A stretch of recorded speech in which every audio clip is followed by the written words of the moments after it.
खुदा तुझे उरूज ऐसा नसीब करे कि रश्क तेरे नसीब पर फलक करे, हर मोड़ पर फरिश्ते हो साथ तेरे, हर गम में हिफाजत तेरी खुदा करे। ये है एक दुआ जिसको हम चाहते हैं, जिससे हम मोहब्बत करते हैं, हम उसको दुआ देते हैं। लेकिन दोस्तों, किसी की जान बचाना ये सबसे बड़ी दुआ है, ये सबसे बड़ा नेक काम है। चाहे वो किसी भी नस्ल से हो, उसकी जान बचाना बहुत बड़ा फ़र्ज़ है। गुज़र रहे हैं पेंडेमिक वक्त है, हज़ारों लाखों लोगों की ज़िंदगियाँ ख़त्म हो चुकी है और अभी भी फ़िलहाल में बहुत सारे लोग बीमार हैं, परेशान हाल हैं। इसके प्लस में थैलेसीमिया, सिकल सेल एनीमिया जैसे पेशेंटों की तो ज़िंदगी में बहुत ही प्रॉब्लम बढ़ चुकी है, क्योंकि इन लोगों को ब्लड की बहुत ज़रूरत होती है। तो दोस्तों, आज भी मासूम छोटे छोटे बच्चे और ज़ईफ़ लोग, कमज़ोर लोग खून के लिए तरस रहे हैं, क्योंकि आप जानते हैं प्राइवेट के अंदर ब्लड बैंक में खून की बैग की कीमत बहुत ज़्यादा है। हर अलग अलग जगह पर अलग अलग रेट है। ऐसे वक्त के अंदर दोस्तों बहुत ही सख्त ज़रूरत है कि हम ब्लड को डोनेट करें। जैसा कि सदका खैरात करने के फ़ायदे होते हैं, उसी तरह से ब्लड डोनेट करने के भी फ़ायदे होते हैं। इसको करने में कोई हर्ज नहीं है। इस्लामिक व्यू से अगर देखा, यानी कि इस्लाम के शरिया के मुताबिक भी हम अपने ब्लड को डोनेट करेंगे तो ये भी नेकी का ज़रिया बन जाएगा। नेकी इसलिए कि किसी की जान बच रही है मेरे दोस्तों, इसलिए ब्लड डोनेट करना बहुत ही अच्छा चीज़ है, बहुत ही बेहतरीन चीज़ है। तो आइए मैं आपको बताता हूँ ब्लड डोनेट करना कितना इम्पोर्टेंट है। एक यूनिट अगर हम ब्लड डोनेट करते हैं, इसकी वजह से आपको शायद सुनकर हैरानी हो कि 3 लोगों की जान बच जाती है। और देखा गया है कि ब्लड डोनेट करने से हार्ट का जो सिस्टम है बेहतरीन हो जाता है। साथ ही हार्ट ब्लड डोनेट करने से, तो दोस्तों, ब्लड डोनेट करने से जहन को भी, यानी कि डिप्रेशन वगैरह को भी काफ़ी इफाका या फ़ायदा हासिल हो जाता है। और ब्लड डोनेट करने से दोस्तों जो खून हमारे अंदर मौजूद है उसके अंदर रिकवरी हो जाती है, वो फ्रेश हो जाता है, इम्प्रूवमेंट उसके अंदर हो जाता है। यानी जो ब्लड हमारे ज़रिए से, जो ब्लड हमारे पास से लिया गया है, कि जो ब्लड लॉस हुआ है हमारी नज़र में वो लॉस नहीं होता, बल्कि इम्प्रूवमेंट हो जाता है उसके अंदर, वो फ्रेश बन जाता है और उससे ज़्यादा बढ़ जाता है। तो ब्लड डोनेट करने के बहुत फ़ायदे हैं। उसके अंदर ये भी है दोस्तों कि जो कोलेस्ट्रॉल लेवल है वो भी मेंटेन हो जाता है। डोनेट करने से आयरन का जो प्रॉब्लम होता है वो भी प्रॉब्लम को काफ़ी फ़ायदा हासिल होता है। तो जो लोग हेल्दी है, बीमारी उनको नहीं है, लेकिन ऐसे वक्त के अंदर बीमारी से अगर बचना चाहते हैं तो वो ज़रूर डोनेट करें। ब्लड डोनेट करने से हमेशा इंसान सेहतमंद रह सकता है, ये रिसर्च के मुताबिक है। ब्लड डोनेट करने से स्किन की बहुत सारी प्रॉब्लम दूर हो जाती है। ब्लड डोनेट करने से इंसान का वेट गेन भी हो सकता है। और जो लोग वेट, यानी कि मोटापे से परेशान हैं, ऐसे लोगों का वेट लॉस होने के भी चांस है, कि भी वेट बढ़ भी रहा है और वेट कम भी हो रहा है। ये किस तरह से दोस्तों, जो कुछ मादे ऐसे जो हमारे शरीर को ख़राब करते हैं, फजूल में चर्बी बढ़ जाती है, वो बैड कोलेस्ट्रॉल कहलाते हैं। वो बैड कोलेस्ट्रॉल ब्लड डोनेट करने से ख़त्म हो जाता है। सिर्फ अच्छी जो ज़रूरत वाली रिक्वायरमेंट बॉडी की जो चर्बी है, फाइबर है, फैट से, वही रह जाता है। इसी तरह से जो चीज़ें हमारे वेट के अंदर बढ़ने में रुकावट बन रही है, वो चीज़ें दूर हो जाती है ब्लड डोनेट करने से। मेरा एक फ्रेंड है नुमान सिद्दीकी, वो इसका बेहतरीन एग्जांपल है। उसका वेट सिर्फ 54 के लगभग था। ब्लड डोनेट करने के बाद आज के वक्त में उसका वेट है 65।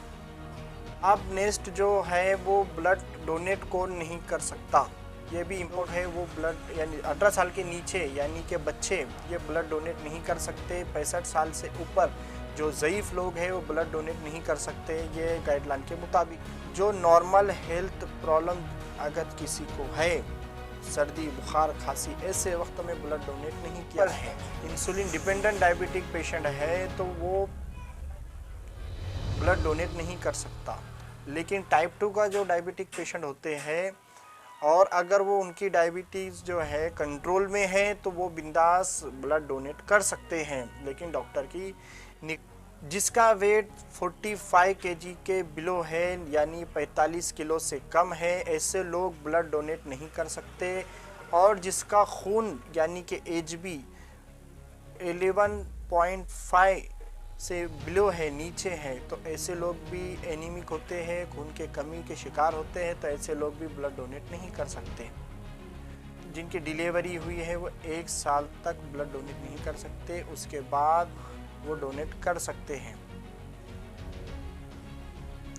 साथ ही जिनको मेजर कुछ हेल्थ प्रॉब्लम है या इम्यूनिटी से रिलेटेड अगर कुछ प्रॉब्लम है या डिजीज़ है, जैसे कि HIV इन्फेक्टेड प्रॉब्लम है या फिर ट्यूबरकुलोसिस की प्रॉब्लम है, तो ऐसे लोग जिनको लेप्रोसी वगैरह है, ऐसे लोग ब्लड डोनेट नहीं कर सकते। तो दोस्तों ये थी कुछ गाइडलाइंस के मुताबिक जो ब्लड डोनेट नहीं कर सकते। लेकिन डॉक्टर जहाँ भी कैंप होता है ब्लड डोनेशन का, वहाँ पर भी ऑन द स्पॉट वहाँ पर भी जो है तो चेकअप किया जाता है, तब डिसीजन लिया जाता है कि ब्लड डोनेट कर सकता है या नहीं कर सकता है।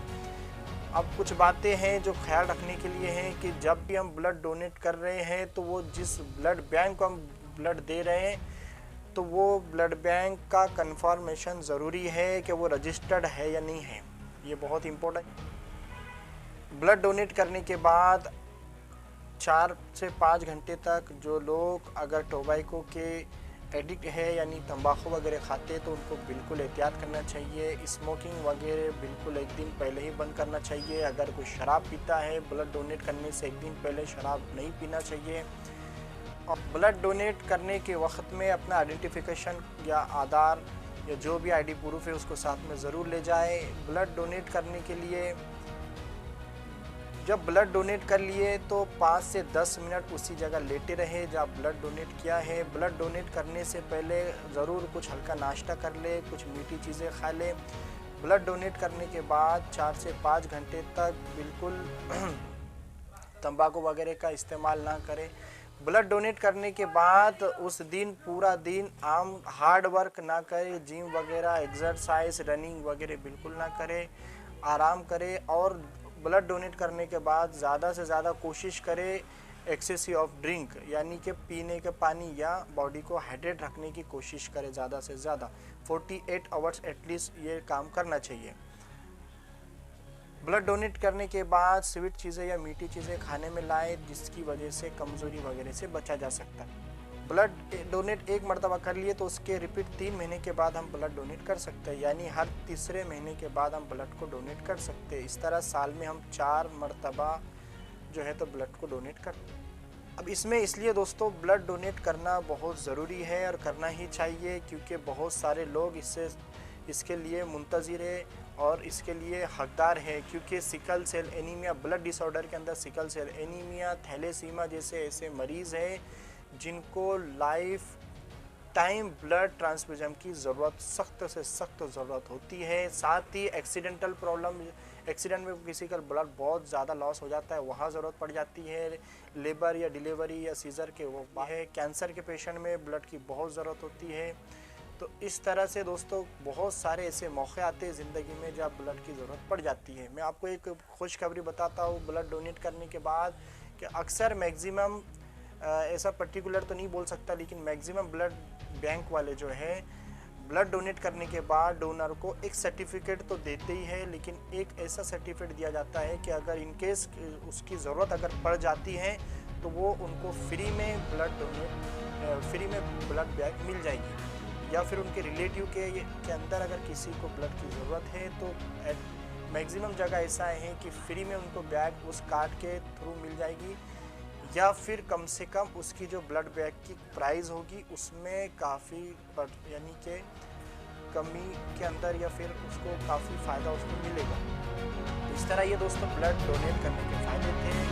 आई होप कि आपको तमाम बातें समझ में आ गई होंगी। अगर कुछ भी है कुछ क्वेश्चन है तो आप जरूर कमेंट बॉक्स में कमेंट कीजिए, मैं उसका ज़रूर आपको रिप्लाई दूँगा। Thank you.